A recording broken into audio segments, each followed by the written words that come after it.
What's going on, everybody? Welcome back to the Celtics Daily Channel. Me, Mike Zakarian, and just beautiful, beautiful news. We actually have basketball to react to. We've made it through the long off season of will they, won't they, who are they trading, who are they going after, and now we can actually talk about preseason basketballs. The Celtics took on the Grizzlies last night. We're going to get into that, what we saw, what we hope to see in the next couple of games. And then there was some more Giannis rumblings, and I had heard from some people about Giannis, so I figured we could talk a little bit about that. And then, of course, we'll get into your comments as always. But here we go. Let's go. Hit the subscribe, like the video, the hype button, whatever the things. Get involved in the chat and the comment. Let's get this algo boosting. We're up over 2140 for subs right now. And as I said, we get up to 3K, we're going to be giving away Celtics tickets. So get involved. Trick people into subscribing. Do whatever you need to do. Let's get creative. All right, let's go. Celtics win last night. 121-103. And listen, I'm going to be honest, man. When all of the dialogue, when all of the comments coming out of every single press conference from every player, every coach, every Celtics beat reporter, oh, these practices are so intense. We're running instead of playing. This is track, not basketball. When I hear it so much, I get a little bit nervous. I get a little bit nervous that we're just trying to trick ourselves, like you're talking it into existence, right? Then I'm like, man, is this smoke and mirror? And I don't want to wildly overreact to one game, right? Because it is the preseason. Memphis was not 100%, all the things. But the Celtics came out with a level of intensity that I have not seen, especially in a preseason game. And I think this is twofold. Part of it is there's still rotation spots up for grabs. So nobody's messing around, right? If this was a team where we knew who the starting five were, we knew who the backup big, the backup wing, the backup, if we knew our 9-man rotation, and then you're just kind of figuring out what you have with the 10th, 11th spot, whatever, it's a different story. But because I think so much is up for grabs, they don't have time to mess around. They need to know what combinations work well with who, how they play, all the things. But from the jump, man, the Celtics were just out there balling. Now, we'll talk about Simons and Pritchard, who both didn't suit up last night, along with Big Nemi, which there's no concern about that. But this is what the starting five looked like for the Boston Celtics last night, who I should note won 121-103 against the Grizzlies. This is who they ran out. Jaylen Brown and Derek White in the backcourt. You had Sammy Hauser at the 3. You had Chris Boucher at the 4, and then X-Man, Xavier Tillman at the 5. And listen, they put up 35 points in the first quarter.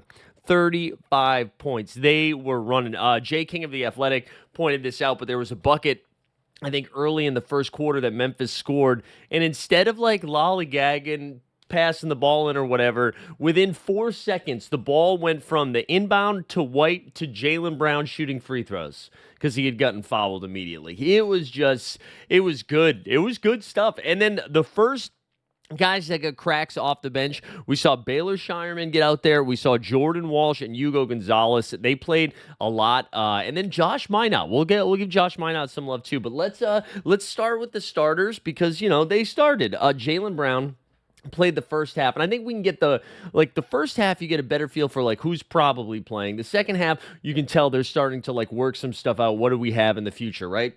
So the first half, JB goes out there, plays 20 minutes, and was aggro. I think Jaylen Brown understands the assignment, right? He knows he has to be the alpha dog now. He's going to be the guy leading the way, both in intensity, but also in just shots. He went 6 for 13 in this game, 3 for 6 from 3. He gets to the line 8 times. Finished with 21 points. No, 2 turnovers, excuse me. Only 1 rebound, no assists. I wonder if we see that change a little bit, but I think that speaks to him being in attack mode from start to finish. Also, speaking of attack mode, Jaylen Brown out there shoving guys in the preseason. So that intensity that they talked about that was happening in practice, you see Peyton Pritchard bleeding from the neck, right? Jaylen Brown took that same energy, that same Missoula psycho ball, and brought it into the preseason and started shoving the Grizzlies in the first half of the game.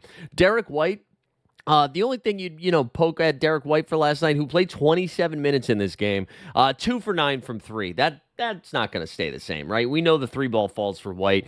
He did finish this game with 16 points, but more notably, and again, this speaks to no Pritchard and no Simons, he had 10 assists in this game.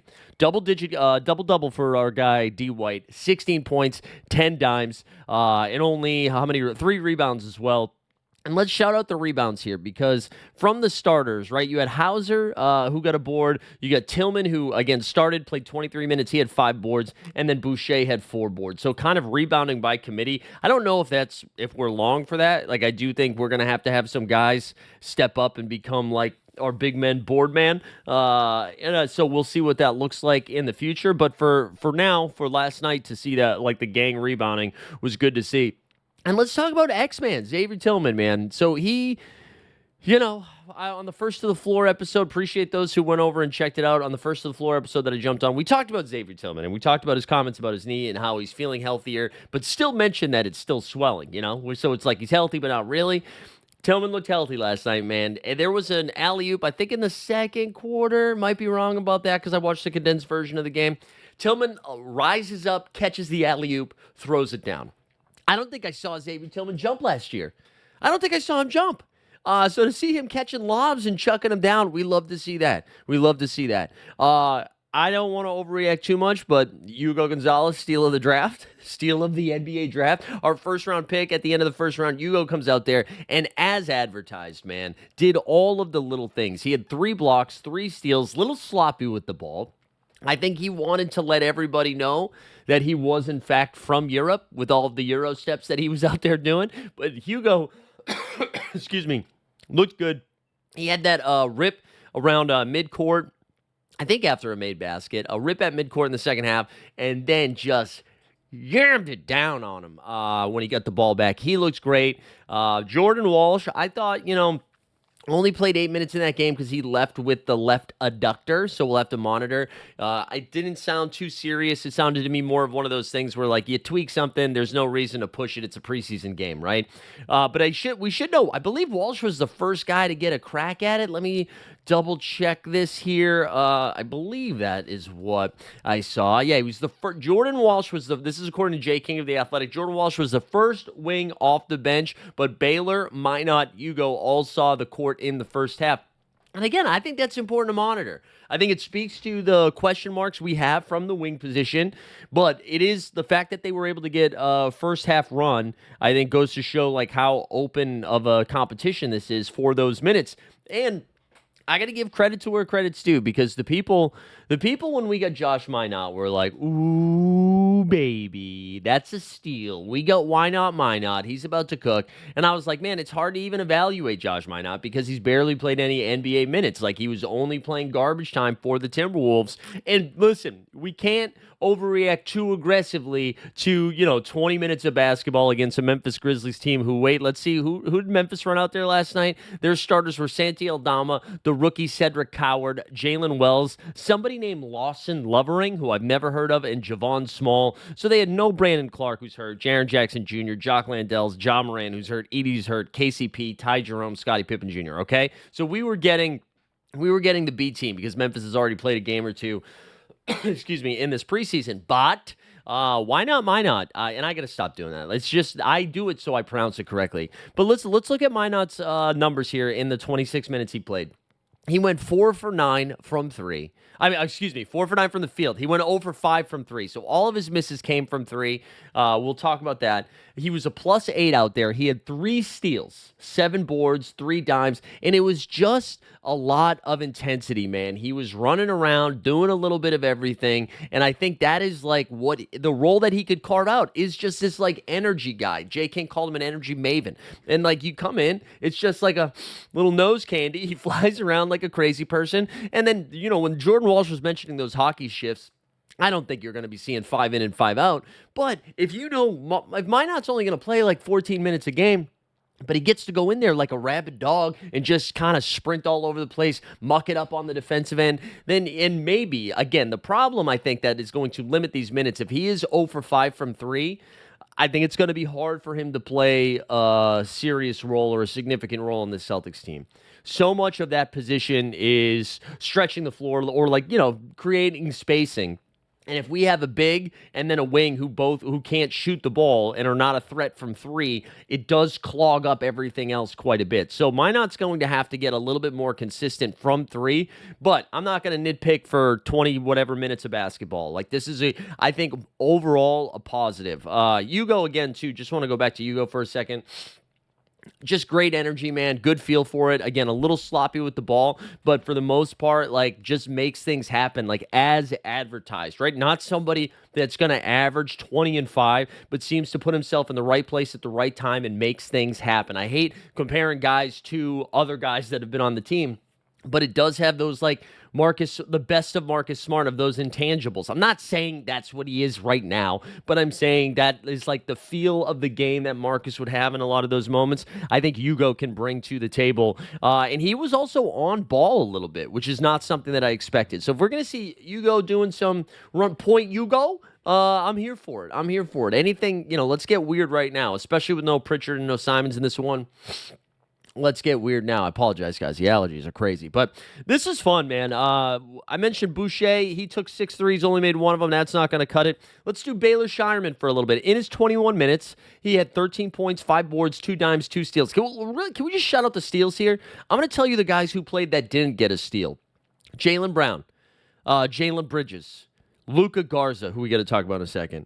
And then everybody else was less than 10 minutes. Harper Jr. going to steal. Amari Williams going to steal. Minot with 3. Shireman with 2. And then Boucher, Tillman, Hauser, and White all with 1. Just like, again, that speaks to the energy on the defensive end, the seriousness in which everybody is taking this basketball game. And it's good to see. It's good to see. Now, it's easy to just try harder than the other team, I think, in the preseason, especially when we had starters and they didn't. But I still think you take it as a good sign there for the Celtics. So let's give Luka Garza some love, okay?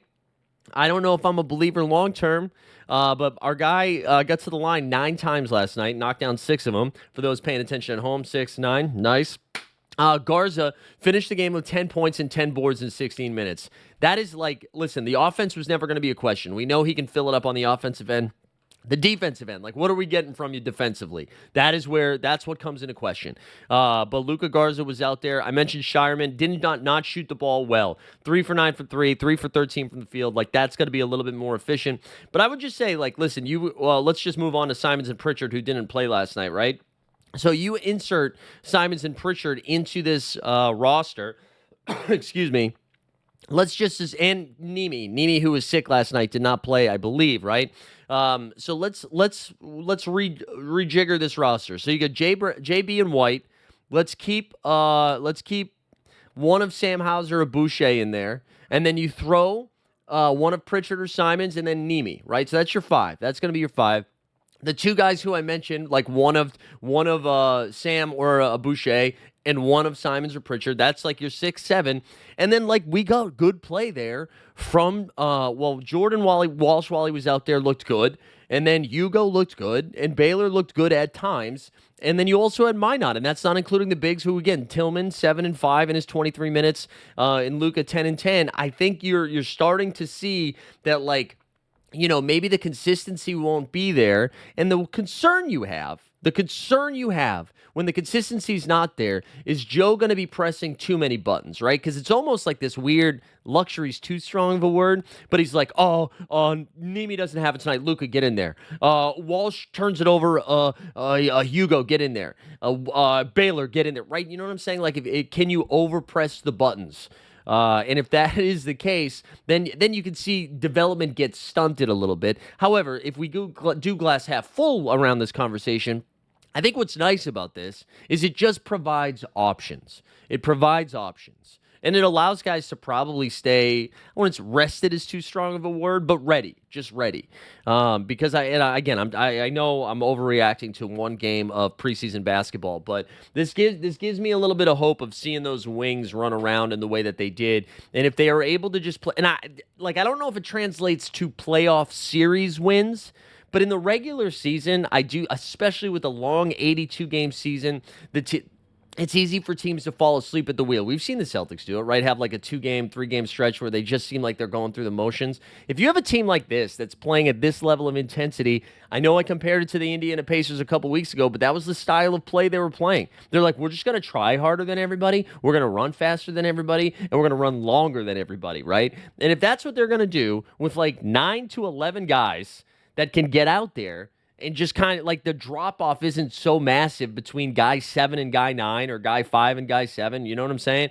I think it's going to churn out more regular season wins than people are comfortable with or that are comfortable predicting right now. Now, again, this is one regular preseason game.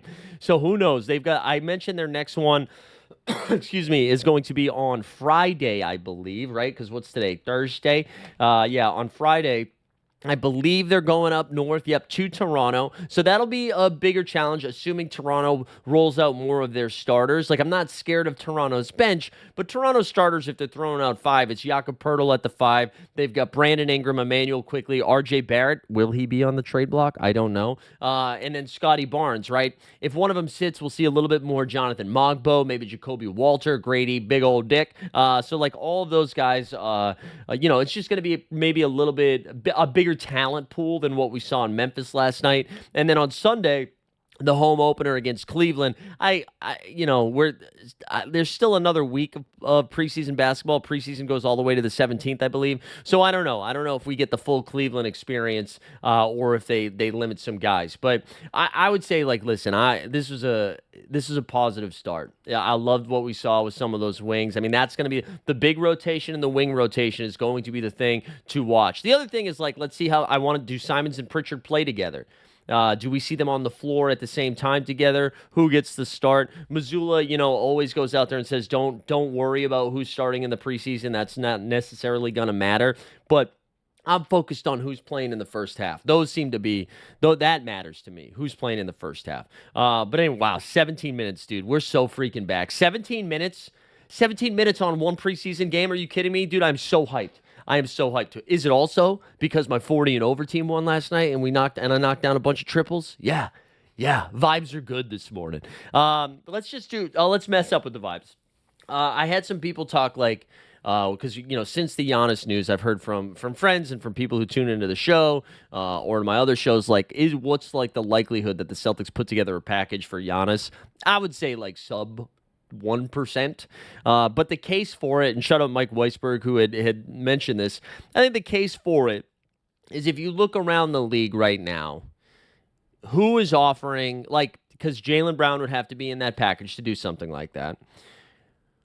Where around the league are the Bucks getting back a better player than Jaylen Brown? And the Celtics still have some first-round picks, so it'd have to be JB and like multiple first-round picks if they were going to do something like this.